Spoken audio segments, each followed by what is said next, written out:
Mas Menteri hadiri finalis Anugerah Desa Wisata Indonesia 2024. Desa Wisata Cisaat, Subang, Jawa Barat.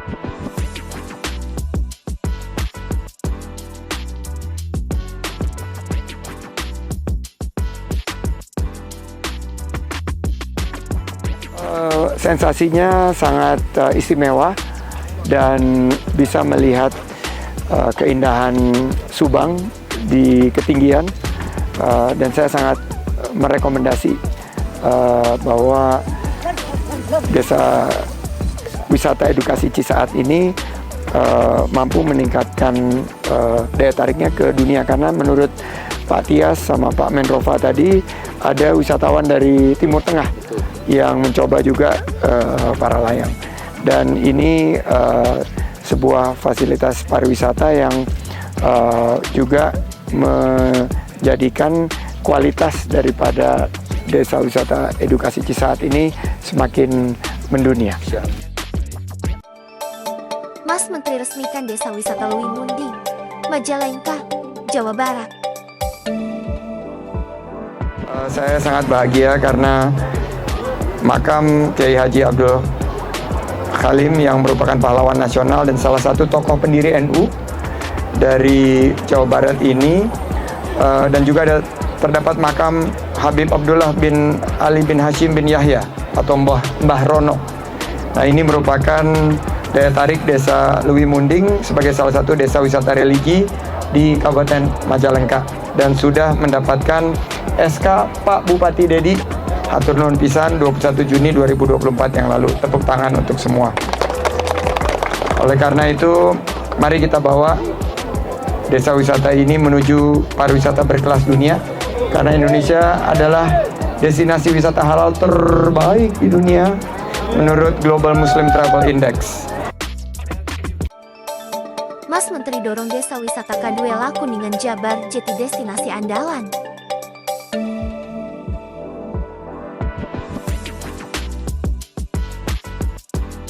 Di Jabar ini ada 465, tapi potensinya sebetulnya lebih dari 700. Di Indonesia ada 6.016, total potensinya 7.500.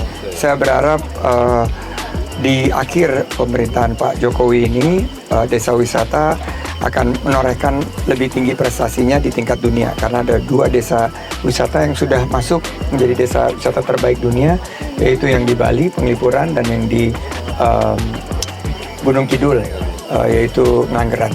Saya berharap di Jawa Barat juga bisa menyumbangkan sebagai desa-desa wisata terbaik dunia. Dan dari total 14 juta wisman, kita harapkan nanti secara bertahap Kertajati ini akan bisa menyumbangkan sebagai pintu masuk 5 besar wisatawan mancanegara. Mas Menteri mendampingi Presiden RI menghadiri peringatan Hari Kebaya Nasional tahun 2024 di Jakarta.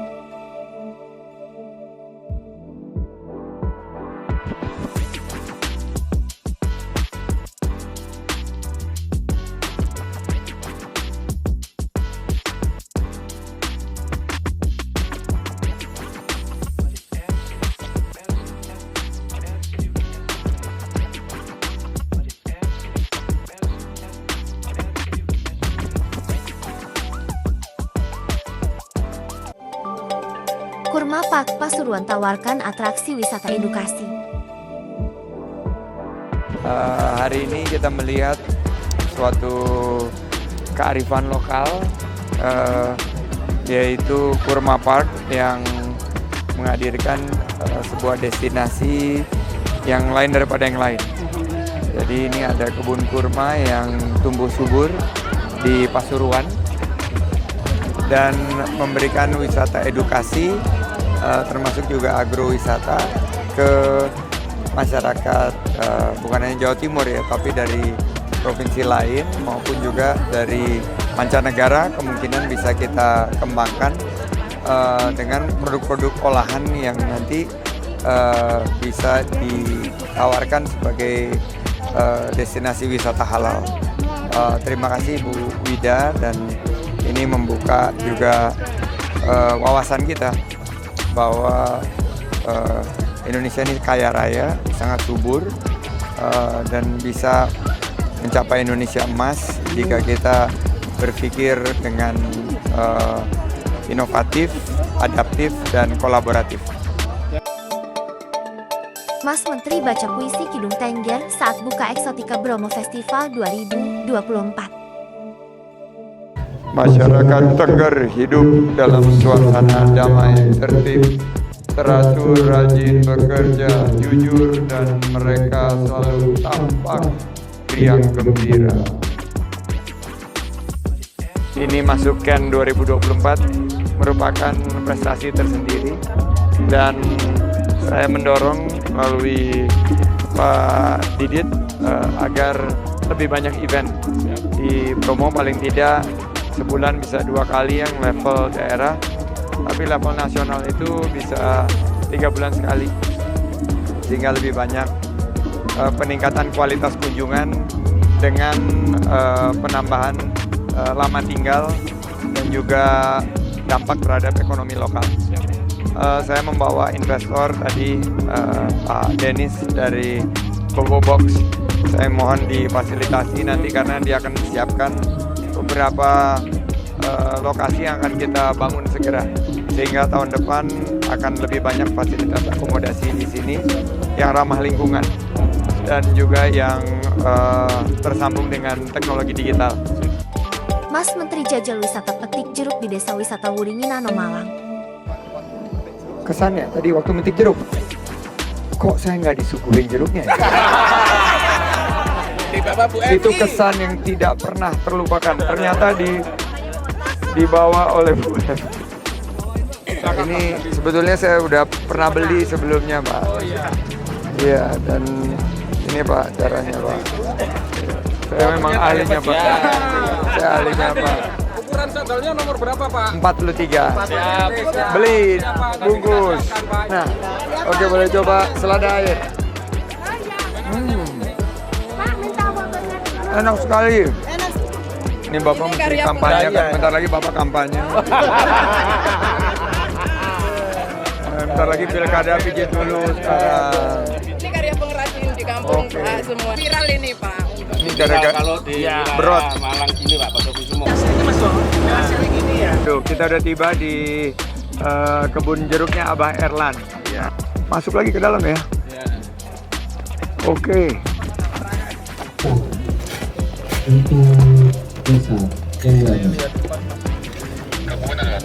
Oke, bismillahirrahmanirrahim, kita panen.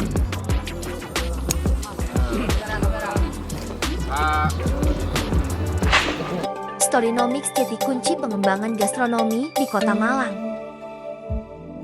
Kita juga ingin komunitas ini rutin secara konsisten untuk mempromosikan gastronomi Malang.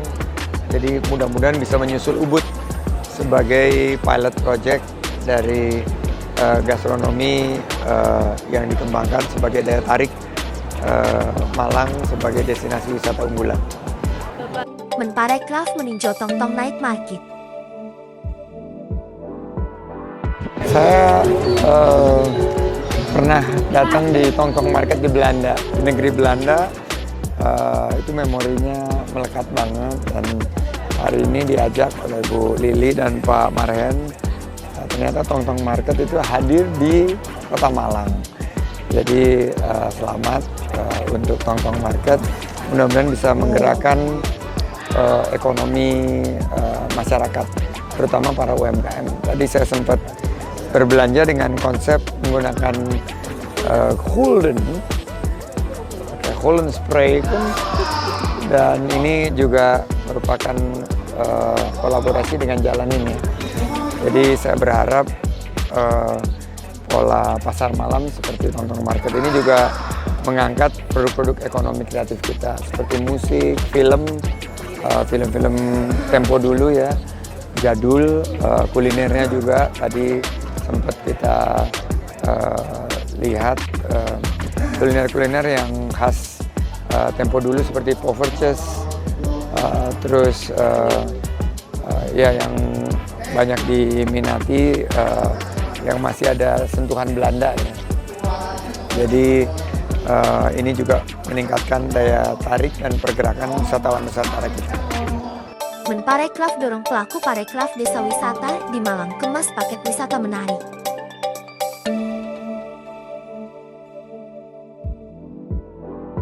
Kalau wisatawan mancanegara, alhamdulillah per Juli kemarin angka terakhir kita lihat di awal Juli ini menunjukkan pertumbuhan yang sangat-sangat kuat. Kenaikannya mungkin bisa di atas target batas atas. Jadi untuk wisatawan mancanegara terus kita lakukan promosi yang menuju ke pariwisata yang berkualitas dan berkelanjutan. Jadi kita tidak hanya fokus kuantitas, tapi lama mereka tinggal dan belanja kepada ekonomi lokal. Kalau wisatawan mancanegara sudah terlampaui, kita mesti kerja keras untuk wisatawan Nusantara. Nah, program-program Beli Kreatif Desa Wisata atau BTDW ini adalah salah satu caranya untuk mendorong pergerakan wisatawan Nusantara.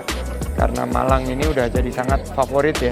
Setiap liburan Malang sold out dan sekarang Kampung Heritage Kayu Tangan ini kunjungannya udah melebihi 20.000 per bulan. Ini sangat membantu dari segi pencapaian target wisatawan Nusantara.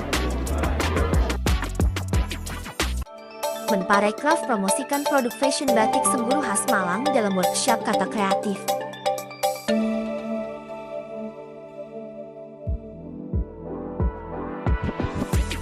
Kami akan fasilitasi semua kebutuhan hak kekayaan intelektual untuk para UMKM. Kebetulan baru pulang dari Jenewa di kerjasama dengan WIPO, World Intellectual Property Organization. Kita sepakat untuk memfasilitasi seluruh UMKM yang memiliki hak kekayaan intelektual untuk didaftarkan dan dilindungi.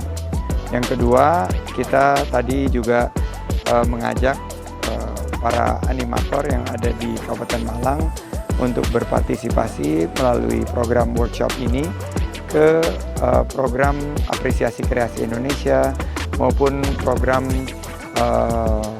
business matching dengan calon buyer di luar negeri melalui fasilitasi daripada pameran kita yang terus melakukan roadshow ke pasar-pasar internasional.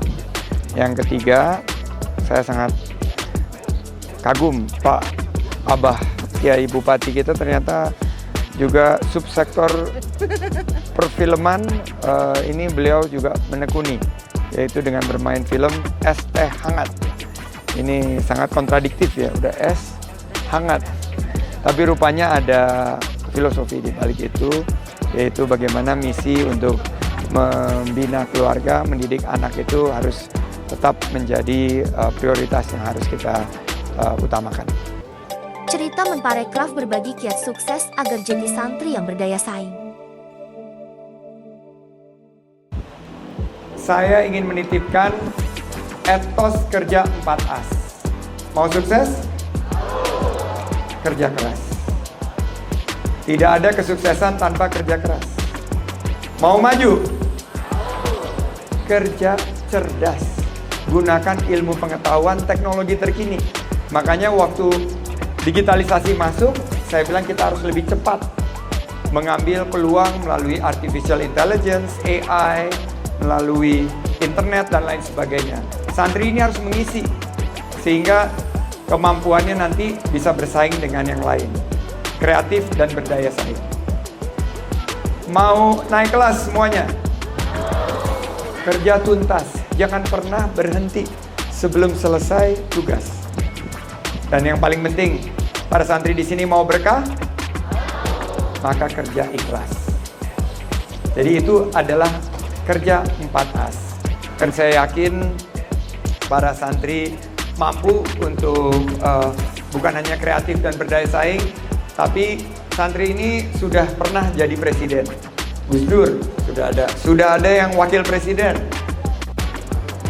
Abah Kiai Maruf, kemarin yang baru meninggal Pak Hamzahas, itu juga santri. Jadi tidak ada batasan, sudah ada yang menjadi pengusaha sukses, termasuk yang di TikTok, sudah menjadi pimpinan di TikTok, Gus Firi Wahid.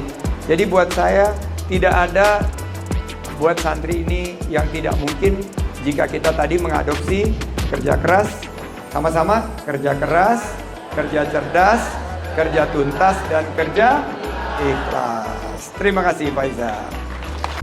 Ikuti Mas Menteri Warawiri terus yuk.